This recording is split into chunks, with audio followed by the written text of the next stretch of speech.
아침 말씀. 오늘 본문 말씀은 로마서 14장 13절에서 23절입니다.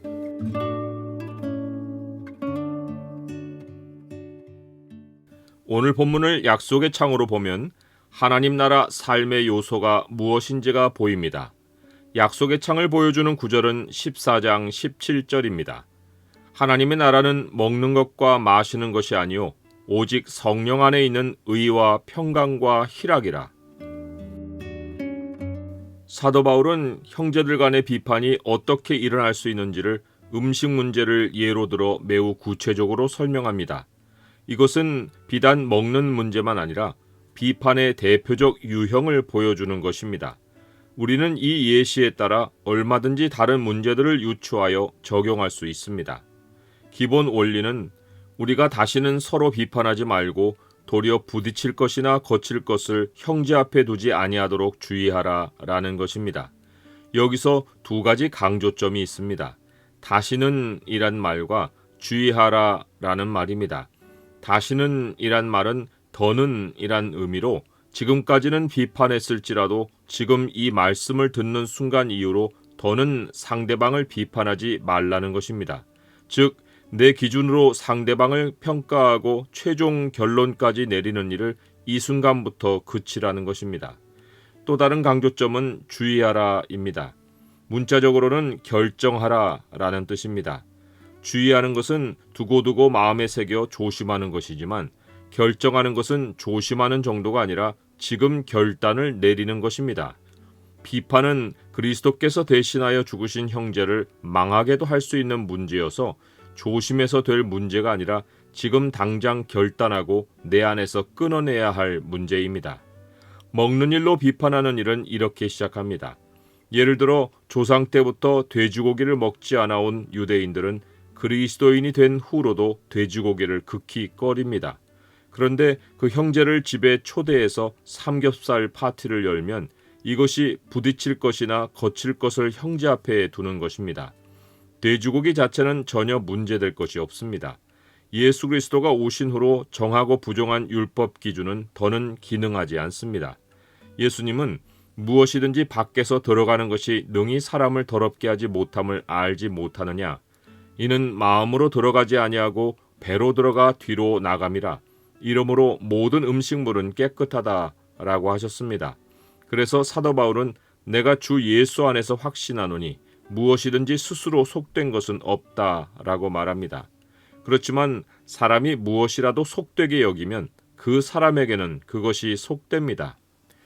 돼지고기가 여전히 부정하다고 여기는 사람이 그 생각을 떨쳐내지 못할 때 만일 내가 그에게 뭘 그런 것을 가지고 근심하냐고 하며 그가 먹지 못하는 것을 문제로 여기게 만들거나 나는 아무 문제가 없다고 하며 그 사람 앞에서 먹으면 이것이 큰 문제가 될 수 있습니다.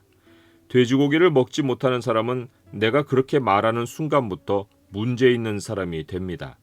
혹이라도 그도 나를 따라서 돼지고기를 먹었다고 하면 고기 자체는 속되지 않아도 그가 거리낌으로 먹었기에 양심이 약하여지고 더러워집니다. 사람에게 들어가는 것이 사람을 더럽게 하는 것이 아니라 사람에게서 나오는 것이 사람을 더럽게 하는데 사람에게서 나오는 것이 더러운 이유는 그 사람 내부에 더럽혀진 양심이 있기 때문입니다. 이제부터 그 형제는 근심합니다. 그가 그 근심을 잘 떨쳐버리고 일어날지 아니면 계속 더러운 양심을 가지고 살지 아무도 모릅니다. 분명한 것은 양심이 더러워지는 순간부터 음식으로 인하여 그 사람 안에 하나님의 사업이 무너져 버립니다. 사도 바울이 음식으로 말미암아 하나님의 사업을 무너지게 하지 말라라고 할 때 하나님의 사업 곧 하나님의 일은 하나님이 그 사람 안에서 은혜로 역사하시는 모든 일입니다. 그런데 그의 영적 성장이 근심으로 인해 멈춰버리고 그 개인이 멈춤으로써 그가 속한 그리스도의 몸이 부분적으로 자라기를 멈춥니다. 이것은 비단 음식 문제만 아닙니다. 형제를 근심하게 하는 모든 문제가 여기에 해당합니다. 다른 사람을 배려하지 않고 내 기준과 내 생각으로 행동한 것이 상대방에게 근심과 상처가 될 수 있습니다.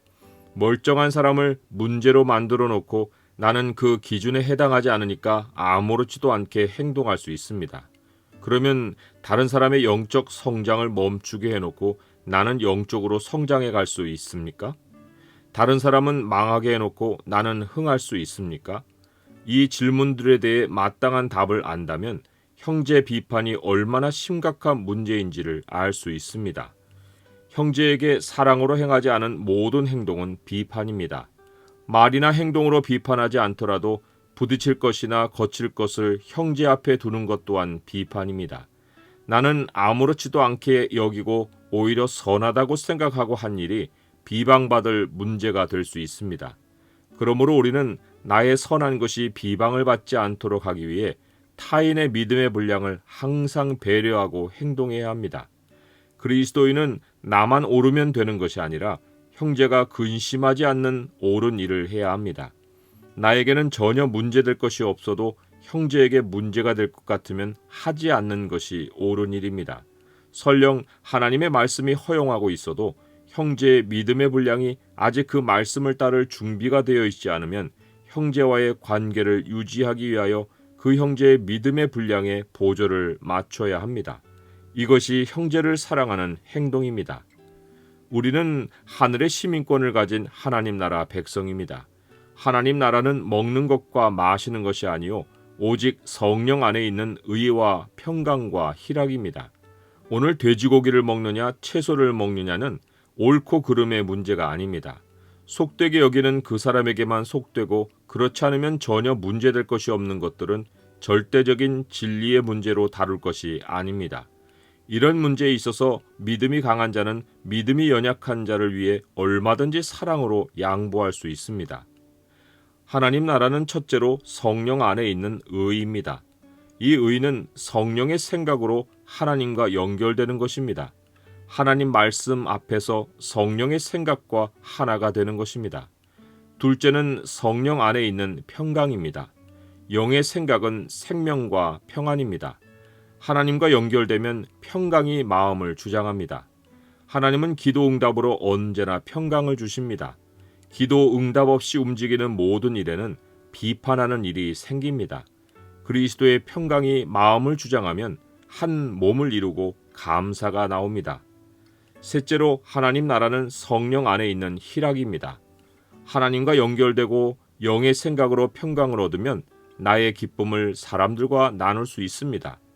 우리는 하나님 나라가 의와 평강과 희락의 순서인 것을 잘 기억해야 합니다. 의와 평강과 희락은 우리가 사람 만나기를 준비하는 단계입니다. 우리는 언제나 하나님부터 만나고 사람을 만나야 합니다. 그래야 우리가 하나님의 사역자가 되어 우리가 만나는 사람 안에 역사하는 하나님의 사업을 더 부흥시킬 수 있습니다. 우리는 형제로 거리끼게 하는 일을 하지 않음으로 인해 하나님이 아름답게 여기시는 사역을 할 수 있습니다. 우리가 의와 평강과 희락으로 그리스도를 섬기면 하나님을 기쁘시게 하며 사람에게도 칭찬을 받습니다. 하나님 나라의 삶이 잘 자리하면 땅의 삶도 인정을 받습니다. 매일 아침 하나님의 말씀 앞에서 의와 평강과 희락의 과정을 밟은 후 일상의 자리로 나가 화평의 일과 서로를 세워주는 일을 힘쓰면 땅의 나라를 살아도 하나님 나라의 하루를 사는 것 같이 살 수 있습니다. 우리가 하나님께 받은 믿음의 분량은 남에게 드러낼 것이 아닙니다. 하나님 앞에 스스로 가지고 있어야 합니다. 믿음이 강할수록 거리낌이 없고 자유하지만 그것은 내 믿음이지 다른 사람들의 믿음의 분량은 나와 같지 않습니다. 우리는 우리의 자유가 믿음이 약한 자들에게 걸려 넘어지게 하는 것이 되지 않게 해야 합니다. 의심이 드는 일은 나도 하지 말고 누구에게 하라고 하지도 말아야 합니다. 의심으로 하는 일은 정죄를 낳고 믿음을 따라 하지 않는 모든 것은 다 죄입니다. 성령 안에 있는 의와 평강과 희락이 죄를 물리치고 죄를 멀리하게 합니다.